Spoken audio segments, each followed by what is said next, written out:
Gold trusted gold buyers. మీరు తాకట్టు పెట్టిన బంగారాన్ని విడిపించి ఈ రోజు ఉన్న మార్కెట్ ధరకు కొనబడను. కాంట్రవర్సీకి నాకు కాంట్రవర్సీ లేని మనిషి అని నాకు ఒక పేరు ఉంది. దాన్ని ఖండిస్తూ ఎంఎస్ నారాయణ అంటుండేవాడు. ఎల్పీ గారికి కాంట్రవర్సీ లేదు అంటారు. అసలు ఆయన పేరులోనే కాంట్రవర్సీ ఉంది. లంక ఇంటి పేరును రాముడేమో ఆయన పేరును. లంకలో రాముడేమోటి అట్లాగా. అంటే కాంట్రవర్సీ అలాంటివి లేకుండా నన్ను కాపాడు. ఎవరినో పెద్ద వాళ్ళని తప్పుడుగా మాట్లాడేసేటట్టు లేకపోతే ఏవో నాకు ఇది ఎలా ఉంటుందంటే, ఇది నాకు చిన్న ఏదో ఎవరి మీద అసంతృప్తి ఉందనుకో, ఇక్కడ మాటల్లో నేను జీవితాంతం కష్ట తీర్చుకోవడానికే బతుకుతున్నట్టుగా వచ్చేస్తుంది అక్కడ అనుకోకుండా ఎమోషన్. అంత ఉండదు. అలా నాకు వద్దు కూడా. నేను చక్కగా లైఫ్ ఈజ్ బ్యూటిఫుల్ క్రియేషన్స్ అని పేరు పెట్టుకున్నాను. హ్యాపీగా ఉన్నాను, చక్కగా ఉన్నాను. కానీ విచిత్రం ఏంటంటే, నా షోల మీద కాంట్రవర్సీ అని కొంతమంది టాపిక్ ఉంది. కాంట్రవర్సీలు కానే కాదు, గెస్ట్లు మాట్లాడుతున్నారు తప్పించిన కాంట్రవర్సీ క్వశ్చన్స్ నేను అడగట్లేదు. ఇప్పుడు కాంట్రవర్సీ లేకపోతే మనసులో మా భావాలు ఎలా బయటకు వస్తాయి? అన్నీ అలాగ మనం ఒక మాస్క్ వేసుకుని అన్ని వేదాంతాలు చెప్పుకుంటూ కూర్చుంటే బాగుండదు కదా. నిజమేనండి, నాకు తెలియదండి అంటూ మొదలెట్టానుగా ఏం వస్తుంది బయటకి, ఏం ఇంట్రెస్ట్గా ఉంటుంది. ఓకే, సో షో స్టార్ట్ చేద్దాం. ఫస్ట్ మీ ఫ్యామిలీ గురించి స్టార్ట్ చేస్తే, నేను నాన్నగారికి రాష్ట్రపతి అవార్డు వచ్చిందని విన్నాను. అది ఎందుకు వచ్చింది, అసలు మీరు ఏ ఏజ్లో ఉన్నప్పుడు వచ్చింది? 94లో వచ్చింది. అది 94 ఇంకా 90 ఆ ప్రాంతాల్లో.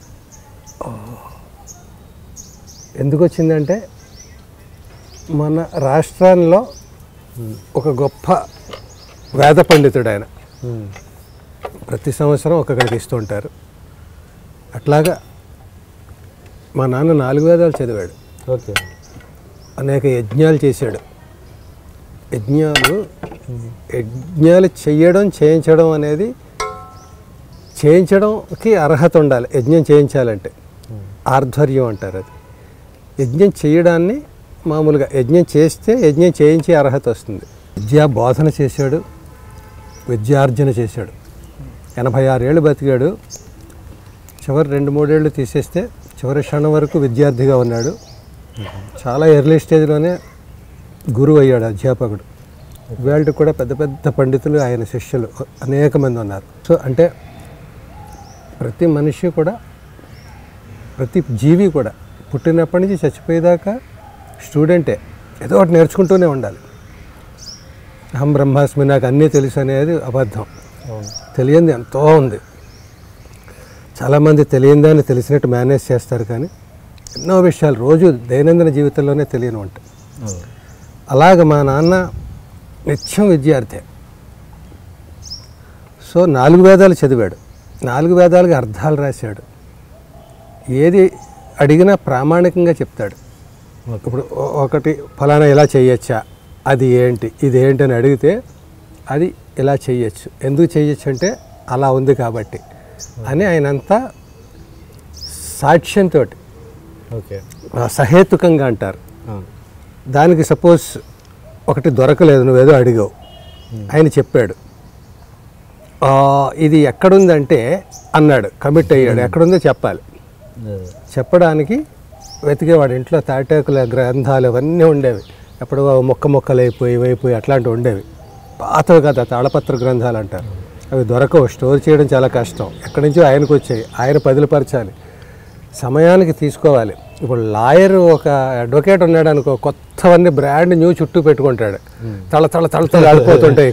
బాబోయ్ చదివేశాడా అనుకుంటాం మనం. వచ్చింది అసలు అట్ట కూడా ఎప్పుడు తీయలేదు. కానీ మరి ఎందుకు పెట్టుకుంటాడు లాయర్ అంటే, లాయర్లు హట్ అవుతారు. కొన్ని అవన్నీ లాయర్లు కూడా నేను వాళ్ళని సపోర్ట్ చేస్తాను. ఎందుకంటే నేను రైట్ చేయతనే, నేను అనేక పుస్తకాలు పెట్టుకుంటాను. బాబు ఇవన్నీ చదివేశాడు ఎల్పి శ్రీరామన్, నేను 1 పేజీ కూడా చదివి ఉండకపోవచ్చు. మరి ఎందుకు పెట్టుకుంటాను? నాకు ఏదో డౌట్ వస్తుంది. డౌట్ వచ్చినప్పుడు ఎవరిని అడగను నేను. అది చిన్న డౌట్. అది యామ్ స్పెల్లింగ్ ఏంటని నాకు డౌట్ వచ్చింది.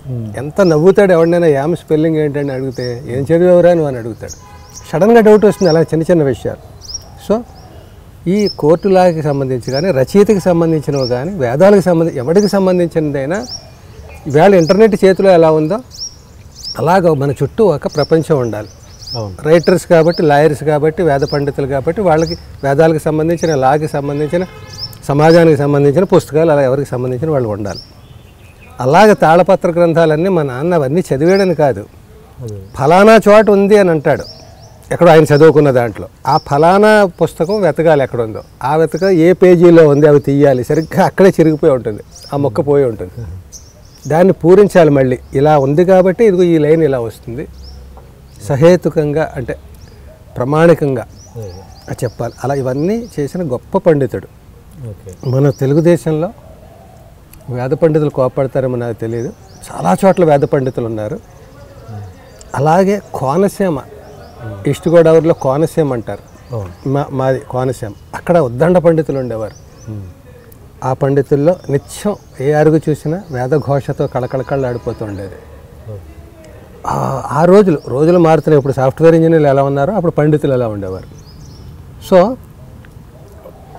వేదఘోష ఉంటే ఏంటి, మంచి పంటలు పండుతాయి, మంచి ప్రకృతి బాగుంటుంది, పంచభూతాలు బాగుంటాయి, అన్నీ చల్లగా చూస్తారు, వర్షాలు పడతాయి, అన్నీ సకాలంగా అన్నీ ఉంటాయి, ప్రకృతి మనిషి ఆరోగ్యంగా ఆనందంగా ఉంటాయి. వాటిని పరిరక్షించడానికి వేదఘోష మంచి మ్యూజిక్ థెరపీ. అలాగే మనకి సంగీతం, వేదం కూడా ఒక మ్యూజిక్, రిథమిక్. అది ఆ ఘోష నిత్యం వస్తుంటే వైబ్రేషన్స్ అంటాం మనం. పొద్దున ఓం అంటే మంచి వైబ్రేషన్. అలా వేదఘోష స్వరయుక్తంగా ఉంటుంది. ఒక పాటకి ఎలాగ స్వరం కడతామో అట్లా ఇవన్నీ ఉండబట్టి ఆ రోజుల్లో అలా ఉండేవి, అన్నీ సకాలంలో జరిగేవి. ఇప్పుడు అన్నీ అకాలమే, అన్నీ ఏ కాలంలో అది రాదు. ఇంకా ఉగాది పచ్చడి తిందామంటే ఇప్పుడే మామిడి పళ్ళు వచ్చేస్తాయి, అప్పుడు టెంకలు మిగులుతాయి అన్నమాట. సో అలాగా ఆ పండితుడిగా ఆయనకి ఇచ్చారు. అది అంటే ఆ రాష్ట్రపతి అవార్డు అన్నది ఆ కేటగిరీకి ఉందా అండి? అది నాకు తెలిసింది. వేద పండితుడు అంటే ఎప్పుడు అంటే మరి ఇంత స్థాయి సాధించారు కదా ఆయన, బట్ అప్పుడు ఫైనాన్షియల్ పొజిషన్ ఎలా ఉండేది మీది? నేను ఒక చోట రాశాను అక్కడ, మా నాన్న శ్రౌతి, రిత్యాగ్నిహోత్రి, 4 వేదాలు చదివిన పండితుడు. ఇలా ఓ 20 విశేషణాలు రాసి, ఇదంతా ఒక పార్శ్వం అయితే, ఒక రైలు ట్రాక్లో ఒక పట్ట అయితే, సమాంతరంగా లారీడు జీవితాన్ని భుజాన్ని వేసుకుని ధీరోదాత్తంగా నడిచిన ఉత్తమ కథానాయకుడు మా నాన్న. ఏది అంటే వేదాలంటే ఇవన్నీ సంసారాన్ని పక్కన పడేసి పుస్తకం తెరుచుకుని, లేకపోతే నేను సినిమాలంటే పెళ్ళాన్ని ఎక్కడో పడేసి పిల్లల్ని నేను వేషాలు వేసుకుంటూ చుట్లు తిరుగుతూ, అది కాదు. మనం భగవంతుడు మనకి ఏమి ఇచ్చాడు దాంతో సాధించాలి. ఏదైనా మనకు 2 చేతులు 2 కాళ్ళు ఇచ్చాడు, ఏం చేసినా మొహంతో చేస్తున్నాం కదా అని కాళ్ళు ఇరిచి పక్కన పడేయం కదా, దాన్ని మోసుకునే వెళ్ళాలి. కూర్చొని చెప్పేదానికి కూడా కాళ్ళని దాన్ని పరిరక్షించుకోవాలి. సో అలాగే ఒక కుటుంబంతో 7 అన్నదమ్ములు మేము, అందరికంటే ఒక పెద్ద అక్క, వాళ్ళకి పిల్లలు మనవలు, నిత్యం ఆర్థిక సమస్యలు. అలా ఉన్నా కూడా పెద్ద పండితుడు. పేరు బయట చూస్తే అలా ఉంటుంది, సాధన అలా ఉంటుంది, టైం రోజుకి 24 గంటలు చాలు. సంసారంలో ఏదైనా ఆయనే చేయాలి. నాకు పరీక్ష ఫీజు కట్టాలన్నా, ఇంకొకళ్ళకి పెళ్లి చేయాలన్నా, ఇంకొకళ్ళకి పురుటికొచ్చినా, ఇంట్లో బియ్యం లేకపోయినా, అన్నిటికీ సమస్యలు ఒక్కొక్కదానికి ఒక్క పరిష్కారం ఉండరు. ఇంట్లో 10 మంది పెద్దలు ఉండరు, ఒకడే ఉంటాడు. సమాంతరంగా తన విద్య వేరు, తన లోకం వేరు, తన రేంజ్ వేరు. ఆ రేంజ్ మాకెవరికి లేదు. ఆ వేవ్ లెంగ్త్ అంటామే, ఆయన ఒక్కడే మా ఇంట్లో పండితుడు. మేమందరం మామూలు పామర్లు. మాకు ఇంకో విద్య, ఇంగ్లీష్లో మేము పెద్ద పండితులు ఎంఏలు అవి కావచ్చు, కానీ ఆ విద్యలో ఆయన మమ్మల్ని అర్థం చేసుకుంటూ, మా జనరేషన్ గౌరవిస్తూ, మేము వేదం నేర్చుకుంటామంటే వెల్కమ్. ఎంతోమంది పెద్ద పండితులు అయినప్పుడు పిల్లలకి ఎందుకు చెప్పడు, మేము నేర్చుకుంటాం అనలేదు. ఎందుకంటే అప్పుడు వేదం చదివితే మాకు ఫ్యూచర్ బాగుండదనే ఒక ఏదో, అందుకని మేము చదవలేదు. చదివితే ఆయన కంటే పెద్ద పండితులు చేసేసేవారు. ఈవేళ నేను ఎలా ఉండేవాడిని అంటే, మంచి నేను కూడా అవార్డు పొందేసేవాడిని, రాష్ట్రపతి అవార్డు. మరి ఎందుకు దీన్ని ఏమనాలి? ఎవరి వృత్తిని వాళ్ళు గౌరవించట్లేనటువంటి పరిస్థితులు కూడా ఉండాలి. మనిషి బతకాల. ఇప్పుడు నేను యాక్టర్ని, నా ఫ్యామిలీలో ఎవరు ఎందుకు యాక్టర్ అవ్వలేదు? యాక్టర్ అయితే కష్టాలు ఏంటో తెలుసు. రేపు యాక్టర్ అయిన ప్రతివాడు బాగుంటాడు, కష్టాలు ఉండవంటే అందరూ చేరుతారు. ఫలానా చదివితే అమెరికా వెళ్ళొచ్చు అంటే అందరూ అది చదువుతారు, BE BTech చదువుతారు. అమెరికా వెళ్తే కష్టాలు అంటే ఎవడు BE చదవడు. ప్రస్తుతం ఆ ట్రెండ్ని బట్టి నడుస్తుంటాం ఎవరైనా. అదే నిజమని కాదు, అమెరికా వెళ్ళడమే గొప్ప కాదు, వేదాలు ఒక్కటే చదువు కాదు, కానీ అన్ని చదువులు వేదాల్లోంచి వచ్చాయి కాబట్టి వాటిని గౌరవించాలి. సమకాలీనంగా కాంటెంపరీ అంటాం. ఈవేళ వేదం చదివితే బతకగలమా? బతకగలిగితే చదివేవాళ్ళం. ఆ రోజుల పరిస్థితి అలా ఉంది. ఈవేళ వేద పండితుడు హాయిగా ఉన్నాడు. మామూలు మనకంటే కూడా వాడు ఈజ్ ఎంజాయింగ్ లైఫ్, రిచ్గా ఉంది. మన రోగాల కంటే వాళ్ళ రోగాలు తక్కువ, మన అనారోగ్యం కంటే వాళ్ళ అనారోగ్యం తక్కువ, మన మానసిక మెంటల్ స్టేటస్ కంటే వాళ్ళ మెంటల్ స్టేటస్ ఎక్కువ, మన మెచ్యూరిటీ కంటే వాళ్ళ మెచ్యూరిటీ ఎక్కువ. ఈ విషయం మీద మీ అభిప్రాయం చెప్పండి. మామూలుగా ఒక పురోహితుని మనం అందరం గౌరవిస్తాం, ప్రతి ఇంట మనం పూజలకు పిలుస్తాము, ఏ కార్యమైనా ఆయనే పిలుస్తాం. కానీ పెళ్లి సంబంధం వచ్చరికి మీ ఇంటి కూతుర్ని మా ఇంటి కూతుర్ని ఇవ్వడానికి ఇష్టపడం. ఎట్లా మీ ఇంటి కూతుర్ని మనం ఏ కార్యక్రమం అయినా పురోహితుని పిలుస్తాము, అన్నీ ఆయన చేతులమే నడుస్తాయి. కానీ ఆయనకి పిల్లని ఇవ్వడానికి మాత్రం ఇప్పుడు పరిస్థితులలో ఏ అమ్మాయి ఒప్పుకోదు పెళ్లి చేసుకోవడానికి. ఆ పరిస్థితిని మీరు ఎలా? So simple. ఇప్పటిదాకా మనం మాట్లాడుకున్నాం, మనం సినిమా వాళ్ళం కాబట్టి సినిమా లాంగ్వేజ్లో అనుకుందాం. నిజాన్ని ఆ గొప్ప విషయాన్ని సినిమాతో పోల్చకూడదు. అయినా మనకు ఓకే అందరికీ అర్థం అవ్వడానికి చెప్తున్నాను. సినిమాలో సినిమా యాక్టర్ చాలా రేంజ్లో ఉంటాడు, పిల్లని ఇవ్వడానికి ఎంతమంది ముందుకు వస్తారు? క్రేజీ నెంబర్ 1 ఛానల్స్ తీస్తే, పేపర్లు తీస్తే, మ్యాగజైన్స్ తీస్తే, పబ్లిక్లోకి వెడితే ఆ హీరో నాంతున్నాడు నోళ్ళల్లో. పిల్లని ఇవ్వడానికి ఎంతమంది ముందుకు వస్తారు? ఓకే. సో అంటే పండితుడు అంత గొప్పవాడా పురోహితుడు అనొచ్చు నువ్వు. గొప్పవాడంటే గొప్పవాడే, నీకు కావలసినప్పుడు గొప్పవాడు, అక్కలేనప్పుడు కాదు.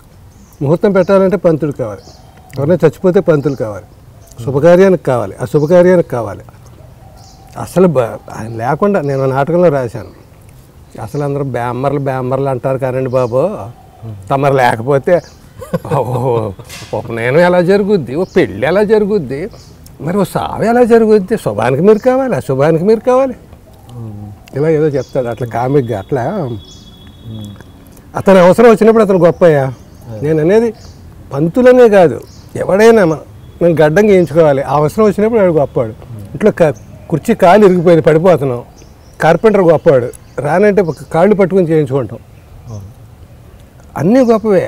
మనకి సందర్భం వచ్చింది కాబట్టి పంతుల గురించి మాట్లాడుకుంటున్నాం. కానీ ఏది గొప్ప కాదు చెప్పు.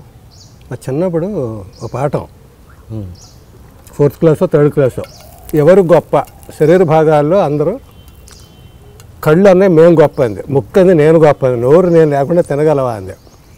ఇలా అందరూ చూద్దాం ఎవరు గొప్ప తెలుసుకుందామని అందరూ ఎవరి పని వాళ్ళు చేయడం మానేశారు. మొత్తం నోరు నేను తిన్నంది, కడుపు మాడిపోతుంది, ఇంకోటి కళ్ళు నేను చూడమంది, అన్నం ఎక్కడ ఉందో తెలియట్లేదు. అందరూ కలిసి చివరికి ఏంటంటే నీతి, మోరల్ ఆఫ్ ది స్టోరీ అని మనవరాలు చదువుతుంటారు. అలాగా మోరల్ ఏంటంటే అందరూ గొప్పే, ఎవడు లేకపోయినా నడవదు పని. ఇది ఒక సిస్టమ్. చిన్న ప్లగ్ కరెంట్ కనెక్షన్ పోతే ఇంత సిస్టమ్ ఆగిపోతుందిగా. సో అట్లా ఒక మ్యూజికల్ ఆర్కెస్ట్రాలో దేని అందం దేని అవసరం దాందే. ఏది లేకపోయినా కూడా అది ఫుల్ ఆర్కెస్ట్రా కాదు. ఇలా ఠంగ్ ఠంగ్ రిథమిక్గా కొట్టే దాని దగ్గర నుంచి కీబోర్డ్ దగ్గర నుంచి అన్నీ ఇంపార్టెంటే. ఇంతమంది ఎందుకు ఒకటి చాలు కదా అనుకుంటాం. మనం అన్నీ కలిస్తే ఒక ఆర్కెస్ట్రా. పెళ్ళిలో అన్ని ఎందుకు పెట్టడం అంటాం, ఒకటి కాదు ఒకటి కాదు, అన్నీ కలిస్తే భోజనం.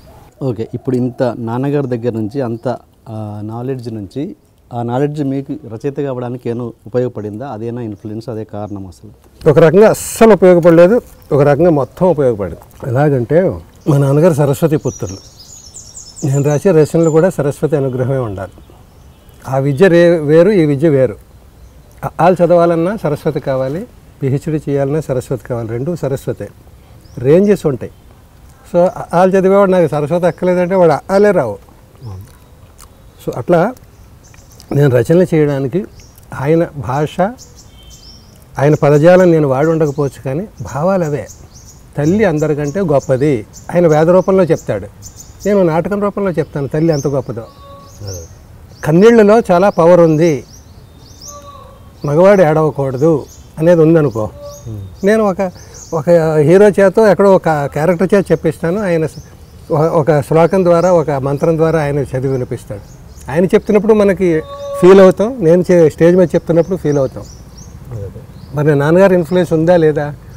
ఆ జీన్స్లో ఆయన భాష నాకు రాకపోవచ్చు, ఆ భావాలు ఇవి అంటామే, అదే అరిషడ్ వర్గాలు, కామం, క్రోధం, మతం, ఇవన్నీ ఉంటాయే, ఇవన్నీ జీన్స్లో ఉంటాయి. ఆ జీన్స్లో వచ్చినవి అవి నాకు వచ్చినప్పుడు ఆయన పాండిత్యానికి ఒక రకంగా ఎక్స్పోజ్ అవుతాయి, నా పాండిత్యానికి ఒక రకంగా ఎక్స్పోజ్ అవుతాయి. అండ్ మీరు మరి మీ లైఫ్ చూస్తేనేమో కొంచెం ఎంతో కొంత పెయిన్ఫుల్లే లైఫ్ని మీరు అనుభవించారు. అలాంటిది ఆ బ్యాక్గ్రౌండ్ పెట్టుకొని మీరు అంటే ఎక్కువగా మీరు రాసిన సీరియస్ ఉన్నా కూడా కామెడీ అన్నది ఎక్కువ ప్రిఫరెన్స్ ఇచ్చారు మీరు. ఇలా అంటే మీ విషయంలోనే కదా చాలామంది విషయంలో చాలామంది కమెడియన్ వాళ్ళ జీవితాలు కొంత విషాదంగానే ఉంటాయి. విషాదం మీన్స్ పెయిన్ఫుల్గా ఉంటాయి. దీనికి ఏంటి లాజిక్ అసలు? ఆది సినిమాలో డైలాగ్ అందరినీ గుడ్ మార్నింగ్ చెప్పమంటూ ఉంటాడు. Good morning, good morning, no punctuality, no sincerity, ఇంకా నో గుడ్ మార్నింగ్. అటు వెళ్ళిపోయే పిల్లల్ని అంటాడు. అటు చూసావు కదా పిల్లలు ఉన్నారని, ఇంకా నో గుడ్ మార్నింగ్ అంటాడు. గుడ్ మార్నింగ్ పిచ్చాడు వాడు. అవును, హీరో నా చేత 300 సార్లు గుడ్ మార్నింగ్ చెప్పిస్తాడు. వాళ్ళు నమస్కారం చెప్తున్నప్పుడు మీరు ప్రతి నమస్కారం చెప్పాలి సార్. 300 సార్లా చెయ్యి పని చేయదయా అంటాడు. తప్పదు సార్ అంటాడు. Good morning, good morning, good morning అంటే కట్ చేస్తే బ్యాండేజ్ కారు దిగి వస్తాను. పక్కనే ప్యూన్ అడుగుతాడు, సార్ డాక్టర్ గారు ఎన్ని రోజులు పడుతుందన్నారు కట్టు విప్పడానికి? ఒక వారం పడుతుందన్నారు. అమ్మాయి అన్నట్టుగా వెళ్తూ ఉంటాడు. చూడు, దీన్ని అడ్డం పెట్టుకుని నువ్వు నాకు గుడ్ మార్నింగ్ చెప్పడం మానేయక్కలేదు. Good morning sir, good morning అంటే నొప్పే గుడ్ మార్నింగ్, గుడ్ మార్నింగ్. అలాగా పెయిన్లోంచి ఏదైనా వస్తుందయ్యా. ఆ సినిమాలో అంటాడు,